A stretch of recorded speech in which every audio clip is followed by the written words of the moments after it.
esta tarde con ustedes creo que es muy importante para el crecimiento, para la madurez de una iglesia, de un creyente, y dependemos de la ayuda y del respaldo del Señor, y queremos pedirle a Él que hable, queremos pedirle a Él que nos ayude, que nos inspire, y que podamos verdaderamente entender, captar el mensaje que en esta tarde el Señor tiene para nuestras vidas. Oramos, hermanos. Padre Celestial, te damos de todo corazón gracias por todo lo que hasta ahora, Señor, hemos visto de parte tuya, cómo tú has suplido, cómo tú has obrado, Señor, conforme a tu fidelidad y conforme a tu poder. Y reconocemos que es tu gracia, que es el favor de Dios, el que permite que tu reino se extienda y tu obra se desarrolle y se multiplique y podamos llegar a otros lugares, Señor, donde hay tanta necesidad. Señor, queremos pedirte en esta tarde que tú bendigas esta enseñanza, este mensaje, y que no solamente los que están aquí puedan disfrutar y aprender, sino también después las cientos y miles de personas que lo estarán escuchando y viendo en diferentes lugares. Señor, nos consta que hay muchas personas, Dios mío, que escuchan tu palabra a través de los medios, de las redes sociales, y pedimos, Señor, que sea una enseñanza práctica, una enseñanza que nos ayude y nos capacite para poder vivir vidas victoriosas y vidas bendecidas conforme al plan y al diseño tuyo, Señor. Nos encomendamos a ti y pedimos que todo lo que a partir de ahora se hable y se comparta sea de gran bendición para todos y cada uno de nosotros. En el nombre bendito de nuestro Señor Jesús. Amén. Y amén. Yo les invito a que ya sin más demora vayamos al libro de Romanos, al capítulo 8. Romanos capítulo 8. Esta es la única carta que Pablo escribe a una iglesia que él no ha fundado. Todas las cartas que tenemos de Pablo en el Nuevo Testamento fueron después escritas a congregaciones que él las abrió personalmente. Cuando le escribe a los Corintios, las personas que van a recibir esta carta son sus hijos en el Señor, espiritualmente hablando. O los tesalonicenses, o los colosenses, o los efesios, ¿verdad? También escribe cartas personales, por ejemplo, a Filemón, a Tito, a Timoteo. Pero esta es una carta que él le escribe a una iglesia que él no ha establecido, que él no ha fundado. Pero evidentemente tenía un gran conocimiento de la membresía, porque si ustedes después con detenimiento y con tranquilidad en casa leen el último capítulo de Romanos, él da una lista enorme de nombres de personas a las cuales él saluda. Por lo tanto, aunque él no ha sido, por así decirlo, el padre, el fundador de la obra, es una iglesia que conoce perfectamente, porque hay una lista, ya digo, enorme de hermanos a los cuales él saluda. Así que evidentemente había una relación muy directa con los hermanos que se congregaban en la ciudad imperial, la ciudad de Roma. Dicho esto, cuando ustedes lean en algún momento la carta a los romanos, yo les voy a pedir un favor. No la lean con prisa. No la lean así diciendo y terminé de leerla, sino que léanla tranquilamente, porque es una de las cartas más profundas del Nuevo Testamento. Junto con Gálatas y también con Efesios es una de las epístolas más profundas, porque los que la iban a recibir eran de origen judío, aunque vivían en Roma, y eran grandes conocedores de la Escritura, de las Escrituras del Antiguo Testamento, se supone. Por lo tanto, Pablo escribe en un nivel, con una profundidad, que a menos que los que iban a recibir la carta fueran expertos y conocedores de la Escritura, no iban a enterarse absolutamente de nada. Ahora, la carta está plagada de costumbres. La carta está plagada de las famosas leyes de Roma. Para poder entender muchas cosas que Pablo enseña y dice en la carta, hay que conocer bien la cultura del Imperio Romano. Cómo vivía esa gente, cómo pensaban, cómo reaccionaban, cómo eran algunas de las ceremonias que hacía, para que después podamos entender sobre todo el capítulo 8, que para mí es el corazón de la carta de Pablo. Capítulo 8 de Romanos es un capítulo increíble. Y hay dos palabras que aparecen continuamente en el capítulo 8. Una es la palabra carne y otra es la palabra espíritu. Con la primera no tenemos problema, porque más o menos sabemos a lo que se refiere Pablo cuando dice o cuando habla de la carne. Pero con la otra palabra hay un poco de problemas por una razón, y es que en nuestro idioma, ustedes lo van a ver continuamente en la Biblia, a veces la palabra espíritu aparece con mayúscula y a veces la misma palabra espíritu aparece con minúscula. Y bueno, parece ser que cuando se refiere al Espíritu de Dios, al mover de Dios, a la presencia del Señor, pues para diferenciarlo se pone espíritu con mayúscula. Y cuando habla del espíritu humano, pues se emplea la palabra minúscula. Pero esto es un poco complicado, porque en el texto original, bien en griego, el Nuevo Testamento, o en hebreo, el Antiguo Testamento, no existe este tema de mayúsculas y de minúsculas, no existe eso. Eso es algo que para nosotros es muy importante. No es lo mismo decir Señor, y ahí mencionamos al Señor Dios Todopoderoso, o cuando decimos Señor fulanito de tal, estamos utilizando la misma palabra, pero la connotación es muy diferente. Por eso ponemos mayúscula o minúscula. Pero repito, eso en el texto original no existe, sino que hay palabras específicas para saber a qué espíritu o a qué Señor se refiere el autor de la carta. Ahora vamos a empezar con la primera palabra, la palabra carne. Dice en el versículo 1, estamos en Romanos 8, ¿verdad? Romanos 8:1. Ahora pues, ahora, es un hecho, tiempo presente, ahora, ninguna condenación hay para los que están en Cristo Jesús. Coma. Y añade, los que no andan conforme a la carne, sino conforme al Espíritu. Si este matiz es muy importante. Ahora ninguna condenación hay para los que están en Cristo Jesús. Y a continuación da una característica de los que están supuestamente en Cristo Jesús. Dice que no andan, no se comportan, no actúan, no viven, no piensan, no reaccionan según la carne, sino de una forma diferente. Y dice, sino conforme al Espíritu. Las características de una persona que vive en la carne. Ahora explicaremos a qué se refiere Pablo cuando dice la carne. Y las características, la evidencia exterior de una persona que vive en el Espíritu es abismal. No tiene ni punto de comparación una cosa con otra. Por ejemplo, si ustedes prestaron atención a la lectura que se leyó hoy aquí, basada en Gálatas capítulo 5, el apóstol Pablo hace una tremenda diferencia entre las manifestaciones, las características, el estilo de vida de uno que vive en la carne a uno que vive en el Espíritu. Por ejemplo, él menciona más de 17, escuchen, más de 17 manifestaciones diferentes de una persona que puede vivir en la carne. Y ahí menciona adulterio, fornicación, orgías, borrachera, pleitos, celos, iras, contiendas, disensiones, etcétera, etcétera, etcétera. Ese es el estilo de vida de una persona que digamos que no es creyente, bíblicamente que está en la carne. Y después por otra parte dice, pero el fruto, lo que se manifiesta, lo que es notorio y palpable en la vida de un hombre o de una mujer que vive o que pretende y quiere vivir en el Espíritu es amor, gozo, paz, paciencia, benignidad, bondad, mansedumbre, fe, templanza, etcétera, etcétera. Entonces tú dices, oye, es que no tiene nada que ver las características de una persona que vive en el Espíritu a las características de una persona que vive en la carne. Las personas que viven en la carne generalmente son personas que no valoran el don, uno de los dones más grandes e importantes que tiene todo ser humano, y es el tiempo. El tiempo es un concepto que ha sido creado por Dios como regalo a la humanidad. Sabemos que Dios no se mueve en nuestro tiempo, es atemporal, es eterno. Pero el concepto tiempo, eso de minutos, segundos, horas, milenios, años, siglos, etcétera, eso es algo que tiene que ver con nuestras reglas de juego, es nuestro patrón de conducta. Es ahí donde nos movemos.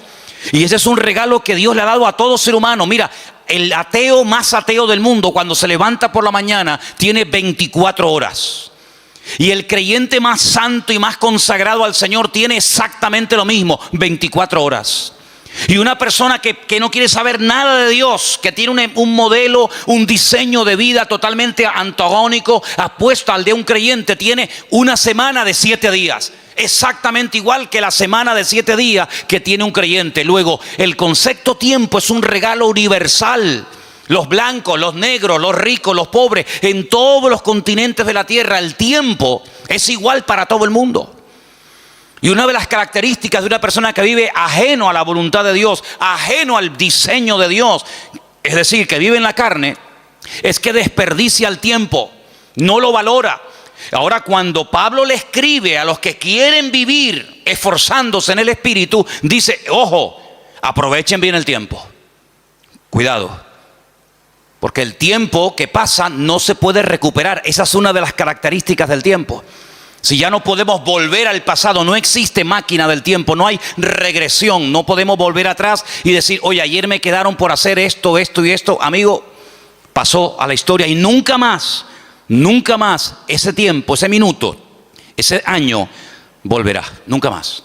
Es como las olas, cuando entran y rompen en la arena, esa ola desapareció, vendrá otra, pero esa ya desapareció. Exactamente es igual el tiempo, va transcurriendo.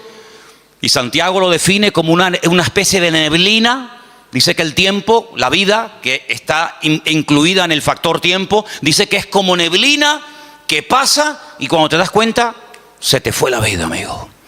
Entonces, una de las características de las personas que viven en la carne es que desperdician el tiempo, no valoran el tiempo. Aparte de que viven en desorden, en desobediencia, dándole lugar a todo tipo de vanaglorias, de soberbias, de vicios, convirtiéndose queriendo o sin querer, consciente o inconscientemente, en esclavos, en dependientes de cosas o de personas. Y por eso después se llevan desilusiones y desengaños. Personas que han puesto su fe y su confianza en otras personas o en instituciones, ¿verdad? Y se llevan un desengaño porque las personas que viven en la carne, al no esperar en Dios, sino al esperar en el hombre, pues la Biblia dice, cuidado con confiar en el hombre, porque te puede llevar tremendas desilusiones. ¿Cuántos dicen amén? Ahora, Pablo emplea la palabra carne en un sentido general. Después vamos a ver cómo él intenta utilizar esa palabra para hablar de otros conceptos. Pero en primer lugar vamos a ver la palabra carne como palabra en sentido general. Algunos versículos de Romanos, ¿les parece? Romanos 2, versículo 28. Romanos 2, verso 28. Vamos a escuchar este primer texto, por favor.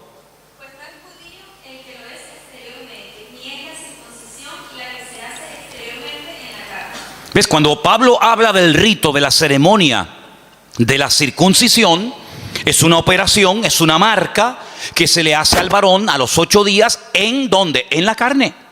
Entonces, él tiene obligatoriamente, cuando hace referencia a esa ceremonia, a ese rito, que mencionar la palabra carne. No puede mencionar otra porque es la que le cae como anillo al dedo.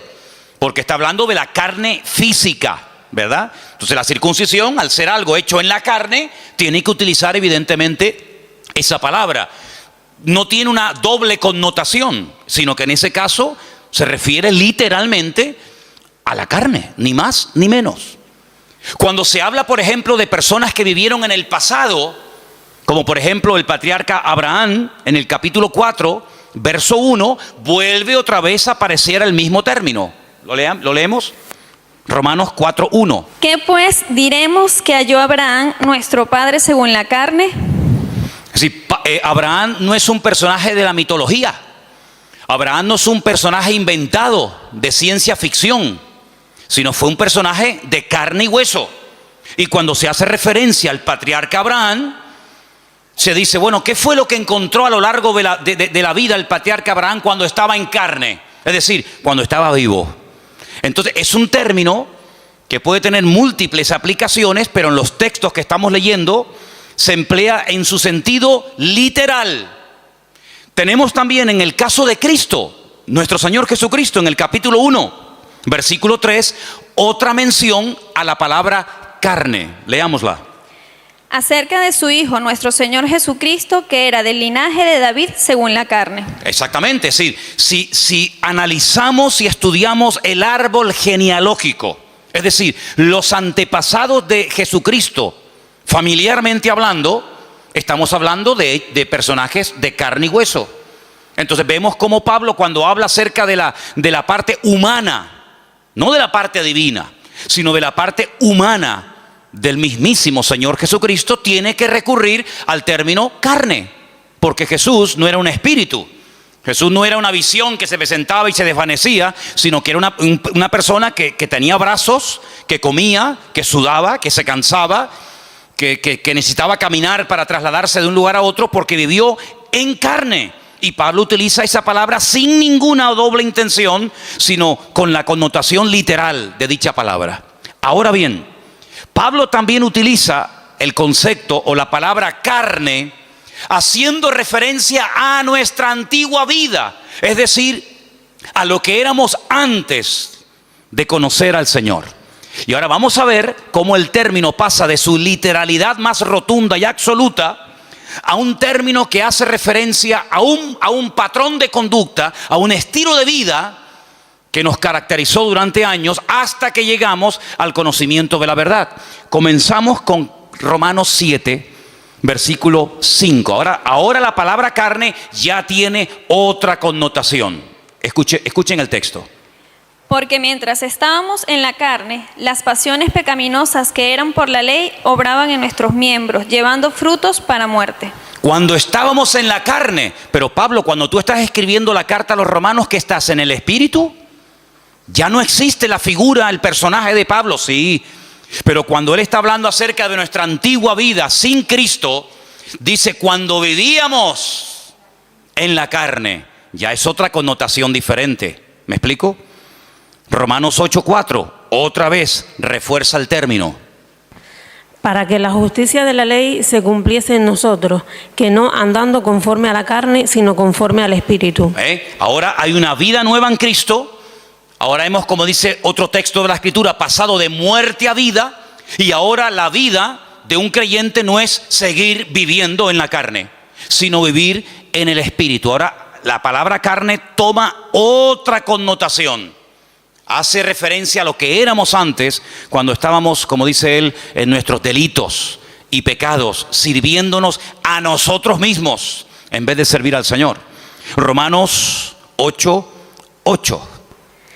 Y los que viven según la carne no pueden agradar a Dios. ¿Ve? Los que viven según la carne, los que viven opuestos a los designios y a los propósitos y objetivos de nuestro Dios, no pueden bajo ningún concepto agradar a Dios. Luego, el vivir en la carne significa vivir en un estado de desobediencia, de rebeldía, de oposición a Dios. También el versículo 9 hace referencia a esto que estamos hablando. Romanos 8:9. Mas vosotros no vivís según la carne, sino según el Espíritu, si es que el Espíritu de Dios mora en vosotros. Y si alguno no tiene el Espíritu de Cristo, no es de él. Es decir, la vida que ustedes viven ahora no la pueden seguir viviendo en la carne. No la pueden seguir viviendo con las características que identifican a un no creyente. Porque si ustedes son verdaderamente hijos de Dios, el Espíritu de Dios ahora está dentro de vuestras vidas y ese Espíritu os impulsa por otros derroteros a hablar de una forma diferente, a comportarte de una forma diferente, porque ahora ya no eres dominado por el ego, dominado por tus pasiones, por tus apetitos y por tus vanaglorias y tus concupiscencias, sino que ahora eres guiado por el Espíritu Santo de nuestro Dios. Y dice que una persona puede reconocer si es o no es un hijo de Dios por la forma como vive. Eso es lo que el Señor dijo, dicho en otras palabras, por sus frutos los conoceréis. Dice el Señor en Romanos 8 que los que son de Cristo son guiados por el Espíritu que guió a Cristo. Y los que no son guiados por el Espíritu de Cristo, por el Espíritu Santo, no son hijos de Dios. Aunque ellos crean que lo son, aunque ellos se autoproclamen hijos de Dios. Porque luego hay un concepto tremendamente profundo e interesante, del cual hablaremos también esta tarde, y es el término adopción. Porque claro, hoy en día la palabra adopción tiene otras connotaciones completamente diferentes a lo que significaba ser adoptado hace 2000 años. pero de eso hablaremos un poco más adelante. Romanos 8:12, un texto más.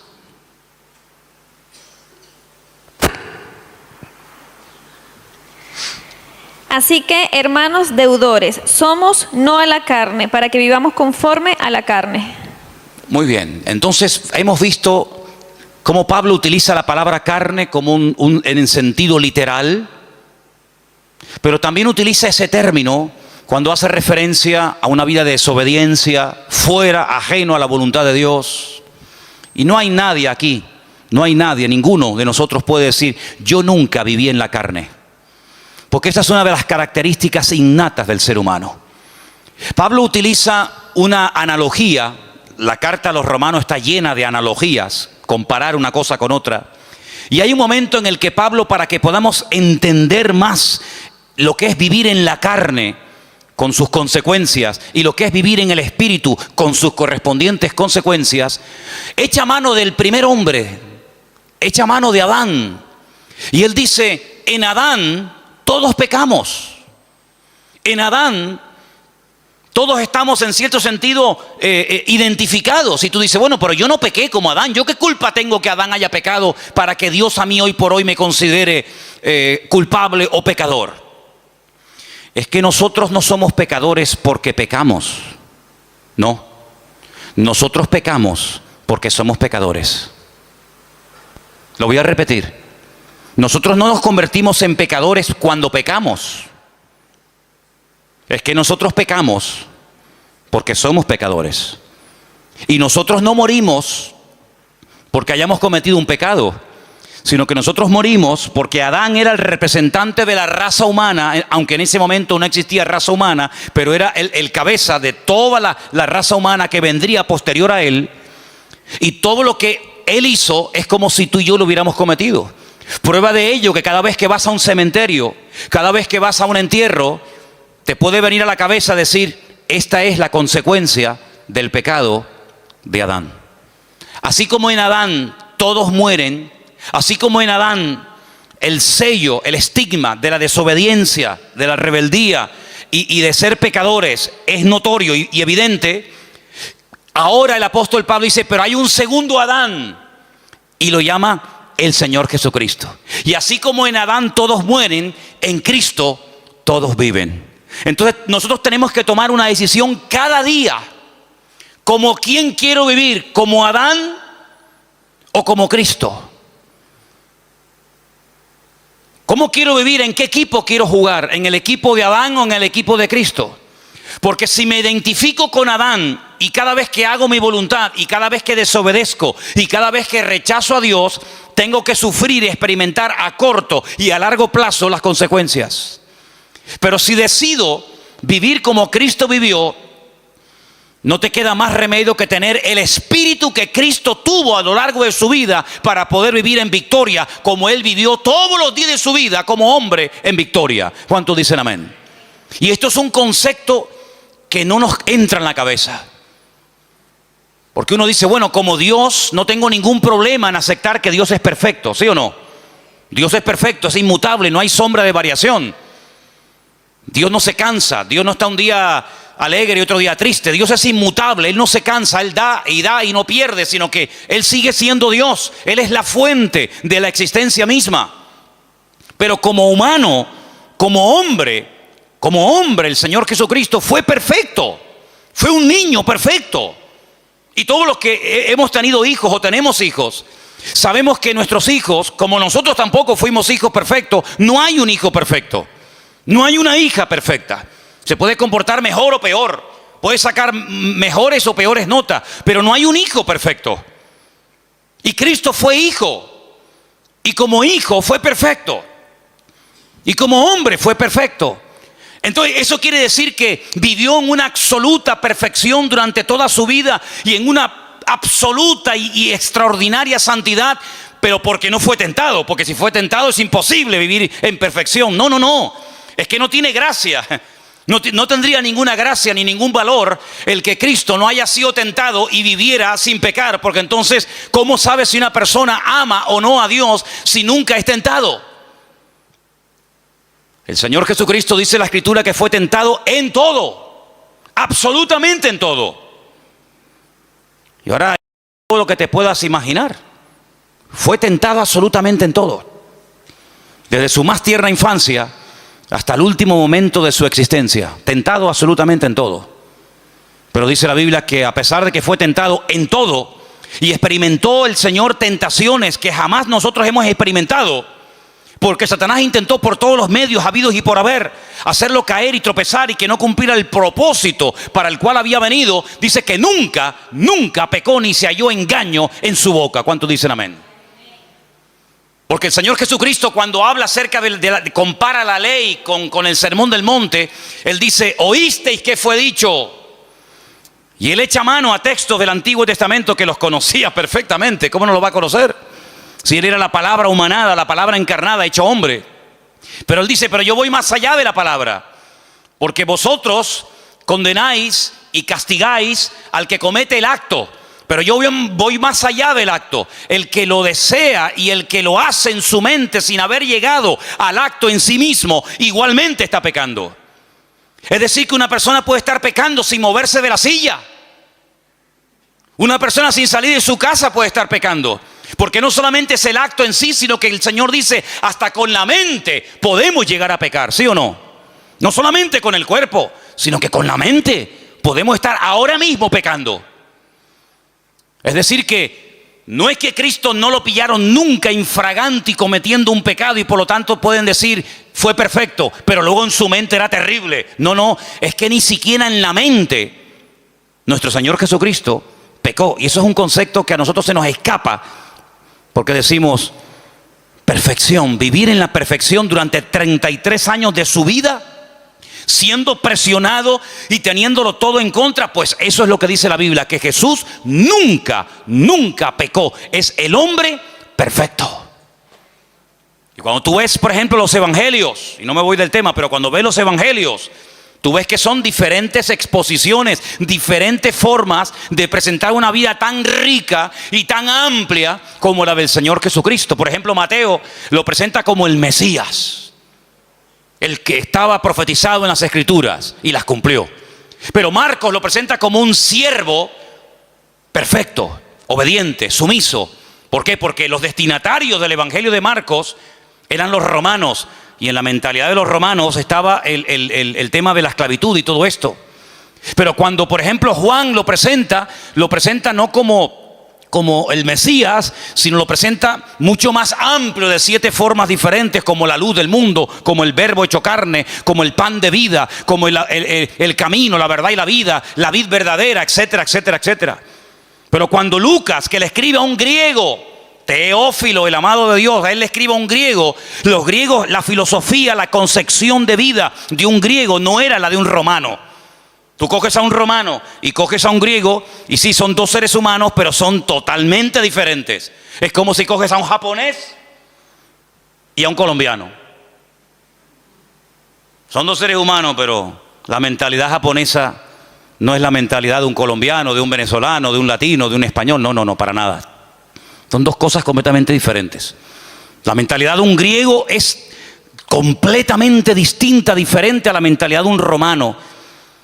El griego busca la perfección de carácter. El griego busca la perfección en lo físico. El griego es hedonista. El griego es vanaglorioso. El griego se cuida el cuerpo. El griego es una persona exquisita en todo lo que hace. El romano es salvaje. El romano no tiene escrúpulos. El romano es avasallador. El romano no tiene educación. No es diplomático. El romano es mente de imperialista. Mente de que aquí mando yo y tú te callas. Y si te tengo que matar, te mato y punto. El griego más refinado. Es igual de malo, pero más refinado, ¿no? Es un veneno, pero en vez de saber a veneno, sabe a miel. Te estás envenenando con veneno, pero como sabe a miel, uy, qué rico, dame un poquito más. Así es el griego. Entonces, como él le va a escribir a un griego, él dice, te voy a hablar de un hombre perfecto. Y claro, Teófilo dice, un hombre perfecto, si Platón no fue perfecto, ni Aristóteles, ni Séneca. ¿De quién me estás hablando? ¿De quién me estás hablando? De Jesucristo, el Hijo de Dios. Y lo presenta como el hombre perfecto. Así que Cristo nunca vivió en la carne.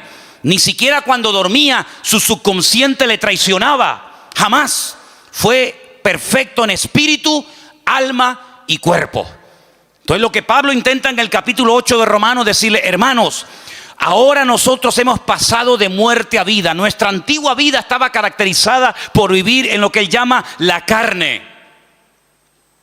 Pero ahora voy a enseñarles un nuevo modelo de vida. Vamos a vivir en el Espíritu. Pero en el Espíritu con mayúscula o en el Espíritu con minúscula. En el Espíritu Santo de Dios. En el Ruach HaKodesh. No en el Neuma. Sino en el Ruach HaKodesh, en el viento recio de Dios, en el Espíritu de Dios. Porque ese fue el Espíritu que habitó en Cristo, el que hizo que su madre quedara embarazada y el que lo ungió y lo capacitó durante toda su vida, hasta que él llega un día a Nazaret y dice: el Espíritu de Dios está sobre mí. Y Él es el que me unge, Él es el que me capacita para poder cumplir con el objetivo por el cual fui enviado por mi Padre: dar vista a los ciegos, vendar a los quebrantados de corazón, a pregonar el año de la buena voluntad del Señor, etcétera, etcétera. Cuando el Señor asciende a la gloria, ese Espíritu que habitó en Él durante toda su vida, y sobre todo de una forma mucho más contundente a partir del bautismo, porque dice que cuando era bautizado descendió sobre él como forma corporal el Espíritu de Dios. Cuando él se está despidiendo de sus discípulos, él dice: yo os noto tristes. Claro, ustedes se han acostumbrado a estar todo el santo día conmigo, y cada vez que hay un problema, cada vez que hay una situación difícil que solucionar, ustedes siempre recurren a mí. Pero ahora ustedes se sienten como solos y con temor, porque les acabo de decir que me voy a ir, pero tengo una buena nueva que compartirles. Y es que me voy, pero no os dejaré huérfanos, sino que estaré con vosotros para siempre. Y cuando me vaya a la presencia del Padre y le enseñe mis manos y mi costado y mis pies heridos, y Él quede satisfecho porque la ira, porque la justicia de mi Padre ha sido derramada y ha quedado satisfecho completamente, ahora que Él me ha elevado y me ha dado un nombre que es sobre todo nombre, ahora que ya no vamos a hablar más de pecado, porque este tema ya está zanjado y se acabó y se pagó la deuda, ahora le voy a decir a mi Padre: Padre, mándales a ellos el Espíritu que moró en mí. Así que no os dejaré huérfanos. Rogaré al Padre para que os envíe al Consolador, para que esté con vosotros para siempre. Y escuchen: Él tomará de lo mío y os lo hará saber. Él os recordará todas las cosas que yo os he enseñado. Y no solamente hará cosas maravillosas en vosotros, que os dirá cosas que van a acontecer en el futuro, para que estéis preparados, sino que Él irá delante de vosotros, y cuando prediquéis mi palabra, Él será el que convencerá al pecador de pecado, de justicia y de juicio. Y así da una enseñanza tremenda en el Evangelio según San Juan acerca de las funciones o características, el impacto del Espíritu Santo a través de la vida de los discípulos, a través de la vida de los creyentes. Y por eso Pablo, que es consciente de esto, dice: cuando una persona es guiada por el Espíritu de Dios, esa persona es de Dios. Pero cuando una persona lo oyes hablar y miras cómo vive y cómo se comporta y cómo reacciona y cuál es su estilo de vida, tú puedes darte cuenta de que no está siendo guiado por el Espíritu de Dios, porque no le importa para nada ese tema, sino que está viviendo en la carne, totalmente opuesta a la voluntad y el propósito de Dios para su vida. Y Pablo dice, escuchen bien esto, lo dice en Romanos 8: si el Espíritu de aquel que levantó a Cristo de los muertos mora en vosotros, también vivificará vuestros cuerpos mortales por su Espíritu que ahora mora en vosotros. Es decir, cuando Cristo está en la cruz, hay momentos en los que Él habla, momentos en los que Él expresa necesidades físicas, momentos en los que Él ora, momentos en los que Él pide cosas. Pero hay un momento en el que Él dice: Padre, en tus manos encomiendo mi espíritu. Y entrega el Espíritu al Padre. Y la palabra del Señor nos enseña que el Espíritu de Cristo es el que ha sido derramado en todos y en cada uno de los creyentes hoy en día. Y por eso Pablo dice: hermanos, ya no os embriaguéis con vino, en lo cual hay disolución. Antes bien, sed llenos del Espíritu de Dios, hablando, cantando entre vosotros con salmos, con himnos, con cánticos espirituales, alabando a Dios, dando siempre gracias al Señor. Y no lo contristéis, no entristezcáis, no apaguéis al Espíritu, sino antes bien, todo lo contrario. Y termina el libro, termina la Sagrada Escritura diciendo, por si no ha quedado claro todo lo que ha dicho Pablo, Santiago, Mateo, Marcos, Lucas, Juan, etcétera, el que tiene oídos para oír, que oiga lo que el Espíritu todavía le tiene que comunicar a la iglesia. ¿Cuántos dicen amén? Esto es algo tremendo, porque la vida de un verdadero creyente ya no puede estar guiada por la carne, por sus pasiones y deseos, sino tiene que ser guiada por el Espíritu de Dios. Ahora, como el hombre no nace salvo, como el hombre no nace siendo hijo de Dios, como el hombre ya viene condenado por el pecado de Adán, por el estigma del pecado de Adán, se tiene que producir algo milagroso en el ser humano, y que es la adopción.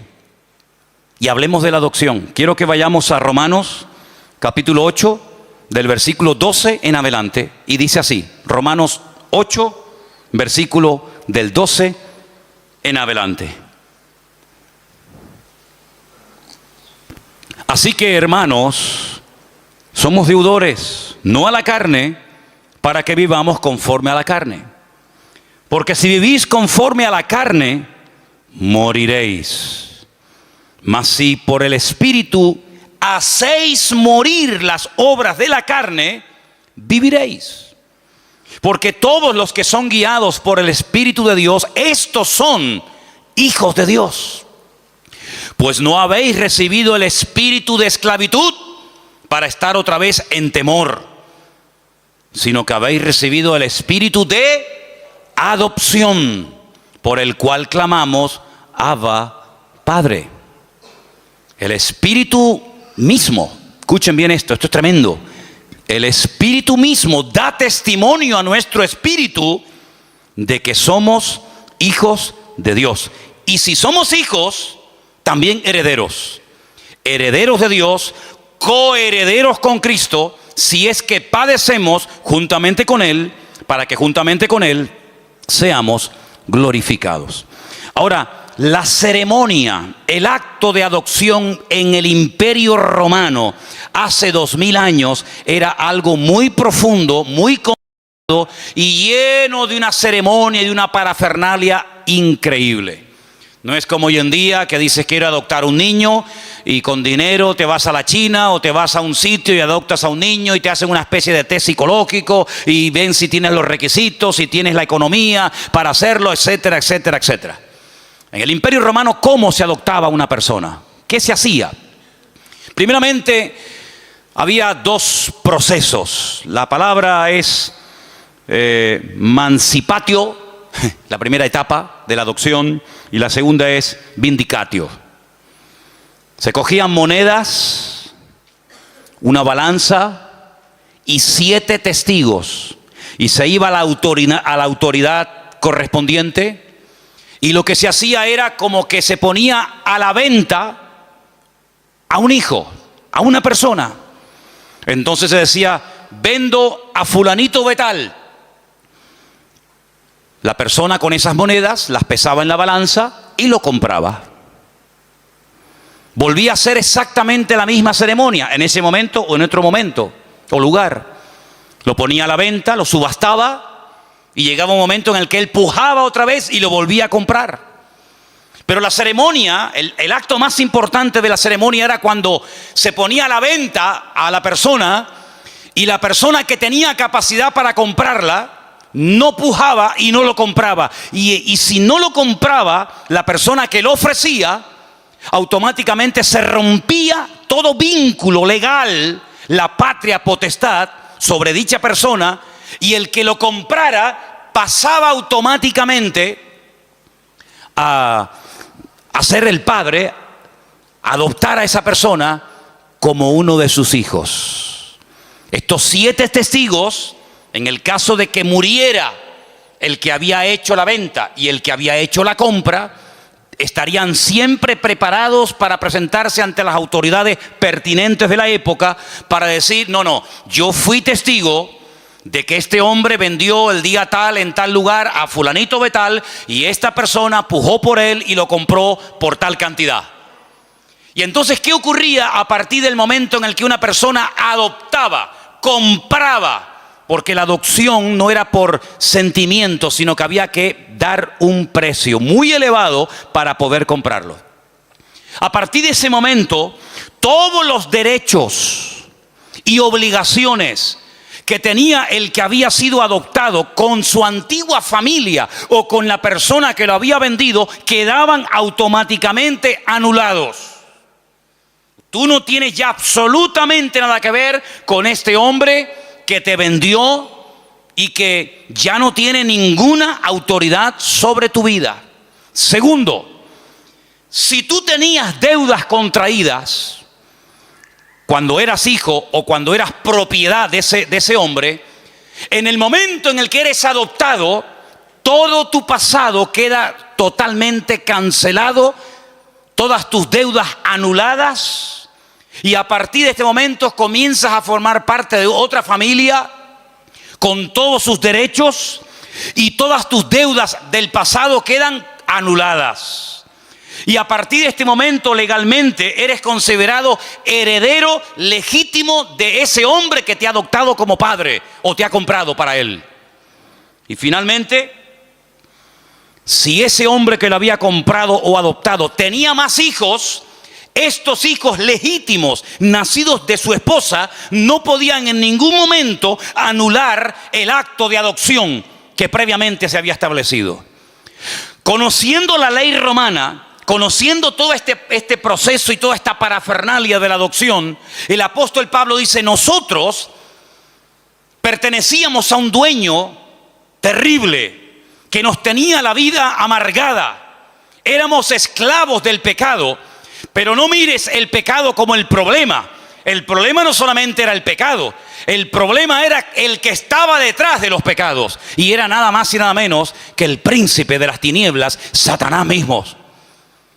Él era nuestro dueño, el que controlaba nuestra vida, el que dirigía nuestras emociones y sentimientos, el que hurtaba, mataba y destruía nuestra vida en momentos puntuales, en unas ocasiones más y en otras ocasiones menos.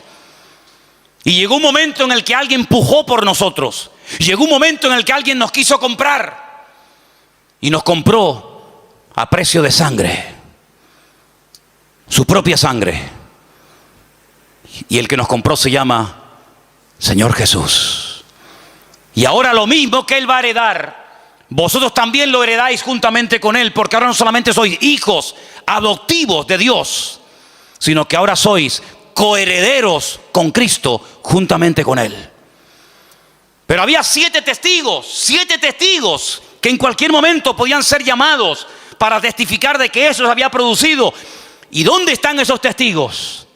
Pablo dice: el Espíritu Santo es el que da testimonio de que ahora somos hijos de Dios. Es decir, la misma presencia del Señor está dentro de nosotros, no solo con nosotros, sino en nosotros, y da testimonio a nuestro espíritu que lo que se ha producido no es un cambio pasajero y un cambio simplemente de imagen, sino un cambio en el mundo espiritual. Hemos pasado en fracción de segundo de muerte a vida. Y por eso cuando hablamos de la conversión, es algo tan profundo. Conversión, convertido a Cristo, es mucho más. De hecho, no tiene nada que ver con venir aquí o no venir aquí. Hay gente que puede estar viniendo aquí y no son salvos. La salvación no es cambiar de iglesia, cambiar de religión, cambiar de imagen, sino es cambiar por dentro. Y el único que nos puede cambiar por dentro es nuestro Creador, el que nos hizo, pero no solamente nos hizo y nos creó, sino que además nos compró y nos adoptó como hijos suyos en su familia. ¿Cuántos dicen amén? Y ahora el Espíritu de Dios nos anhela celosamente, y es el que ahora nos guía. Es el que dice la Biblia en Lucas 12:12: Él os enseñará en la misma hora lo que debéis decir. No os preocupéis, vivan relajados y tranquilos, porque el Espíritu os guiará a toda la verdad, porque no hablará por su propia lengua, por su propia boca, sino que tomará de lo mío y me glorificará a mí. ¿Cuántos dicen el Señor? ¿Cuántos dicen amén al Señor? Así que, amados hermanos, en esta tarde tenemos que tomar una decisión, pero radical. ¿En qué equipo queremos jugar? ¿Qué estilo de vida vamos a llevar? ¿En la carne o en el espíritu? No se puede vivir una vida victoriosa cristiana con el Señor en la carne. Porque la vida cristiana es una vida, humanamente hablando, y soy muy claro en esto, totalmente imposible de vivir. Porque la vida cristiana es sinónimo de querer vivir, de querer o de pretender vivir según la vida que Cristo vivió. ¿Qué es la vida cristiana? Vivir como Cristo vivió. ¿Y quién es capaz de vivir como Cristo vivió? Sin pecar nunca, sin desear nada malo, sin tener nada malo en el corazón, sin tener tendencia al pecado, sin mirar lo que no hay que mirar, sin desear. Es imposible, porque somos carne y hueso. Decía el patriarca Abraham: soy polvo y ceniza. Por eso Pablo descubrió un secreto tremendamente profundo de nuestra relación con Dios. Y es decir, lo que tenemos que hacer cuanto antes es morir. Morir. Porque un muerto no crea problemas. Los que crean problemas son los vivos. Los muertos no dan problema. El muerto al hoyo y el vivo al bollo. El muerto no da problema, no critica, no se desanima, no se deprime, no cambia de religión. El muerto se murió y punto. Ya no habla, ni siente, ni padece. Y por eso Pablo dice: ya no quiero vivir más yo, sino ahora quiero que mi estuche, llamado cuerpo, llamado carne en el sentido literal, sea el medio por el cual el Espíritu de Dios que ahora mora en mí nos lleve a hacer y ejecutar todos los días de nuestra vida la voluntad de nuestro Dios. ¿Cuántos dicen amén? Eso es lo que Pablo intenta explicar en Romanos 8. La vida en la carne es así, así, así, así, así. Si quieres escoger ese camino, las consecuencias van a ser esta y esta. Y la estación final, saben que cuando uno va en metro o cuando va, sí, bueno, generalmente en metro o en tren, cada estación tiene un nombre. La estación final de la vida se llama la muerte.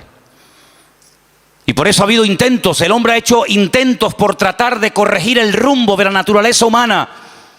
Y algunos dijeron a lo largo de la historia de la humanidad: cuando la humanidad sea culta, cuando todo el mundo sepa leer y escribir y tenga un alto nivel de cultura y de preparación y de conocimiento, ya no habrá odios, ni guerras, ni venganzas, ni muertes, sino que el hombre que sea culto y el hombre que tenga un nivel intelectual alucinante, pues se dará cuenta de que en la guerra nadie gana, sino que todos pierden. No me digan.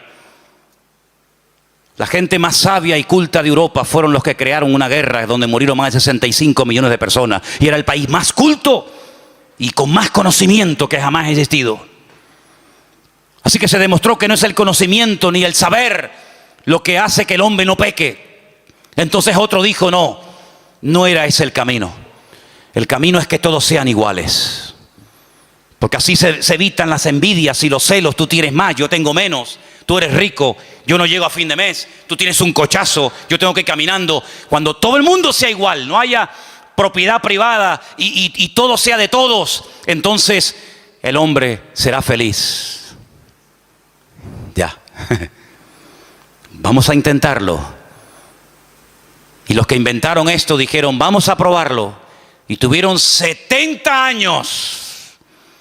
Primeramente para probar en su tierra, más aparte a donde las exportaron, la utopía de que cuando todos seamos iguales, se acabarán las envidias y los celos y las vanaglorias. Y fue un auténtico fracaso. Pero el Señor dijo algo: no vamos a hacer que todos sean iguales, porque eso es imposible. No vamos a darle a todos todo lo que piden, porque eso es imposible. Vamos a hacerlo al revés. En vez de afuera para adentro, vamos a hacerlo de adentro para afuera. Vamos a poner en el hombre un nuevo corazón. Cambiemos la naturaleza del hombre. Que en vez de comportarse como hombre pecaminoso y carnal, se comporte como un ser espiritual. Pero ¿dónde le enseñamos eso? No se puede enseñar. ¿Dónde le transmitimos ese conocimiento? No se puede transmitir. Es una obra interna que hace el Señor en el corazón del ser humano. Y cuando el Señor entra a nuestras vidas, desde adentro comienza a cambiarnos.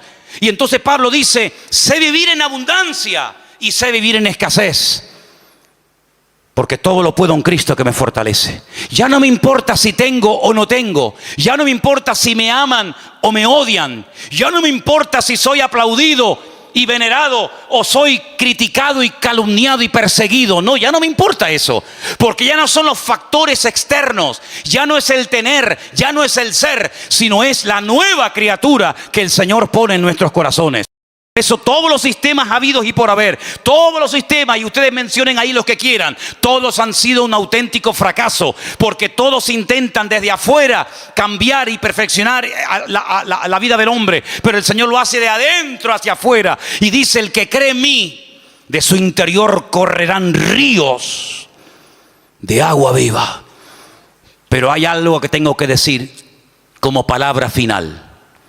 Esta obra, que es la que funciona, la genuina, la auténtica, la que hace que todo sea diferente, aunque no tengas trabajo, o sí, o tengas marido, o te haya abandonado, o te sientas fuerte o enferma.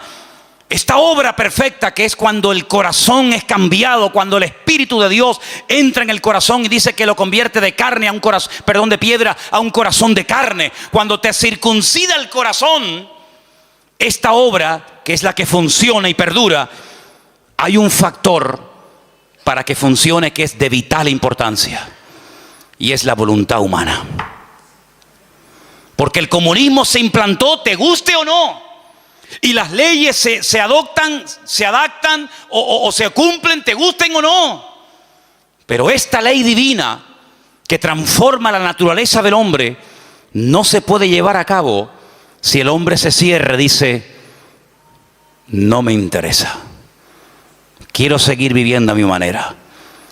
Y el Señor, como se ha sujetado a nuestras reglas de juego, cuando se come una ficha en el parchís, ¿cuánto se cuenta? 20. Y cuando se mete la fichita dentro de casa, 10. Y cuando te salen 3-6, a casa.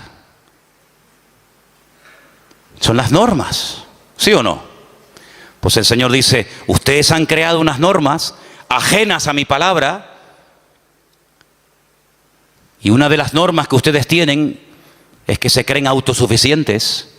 Está muy bonito, muy interesante. Esto le viene bien a este que es un pobre desgraciado, que le viene bien para cambiar, pero yo no. Yo nunca he sido drogadicta, yo nunca he sido mala persona, yo he sido una buena madre, yo soy un buen padre, una persona trabajadora, yo he sido siempre una persona honrada, yo. Yo a ti sinceramente no te necesito para nada. Tú, si quieres ayuda a toda esta maraña de desgraciados y de enfermos y de tarados y de no sé qué, pero yo no, porque yo soy la reina del mambo, el tapón del océano. Y cuando una persona llega a ese nivel de vida y hablar así, ha llegado a una ceguera tan tremenda que ya no te das cuenta de lo mal que estás. Y has cruzado una línea muy peligrosa, y es la de no querer arrepentirte. Y cuando no te quieres arrepentir, Dios no se mete donde no lo llaman. Entonces, para que todo esto funcione a la perfección, lo que tenemos que hacer es decir: Señor, perdóname. Porque el único pecado que Dios no perdona es aquel por el cual no se pide perdón. Si usted no pide perdón por su pecado, Dios no le puede perdonar. Pero en esta tarde se ha predicado la palabra, se ha sembrado la palabra en tu vida y en tu corazón. Y quiero que con nuestros ojos cerrados un momentito escuches estos últimos textos, estos últimos versículos, y que los tengas presente en esta tarde en tu vida. Primera de Juan, nos lo va a leer nuestra hermana. No améis al mundo, ni las cosas que están en el mundo. Si alguno ama al mundo, el amor del Padre no está en él. Porque todo lo que hay en el mundo, los deseos de la carne, los deseos de los ojos y la vanagloria de la vida, no provienen del Padre, sino del mundo.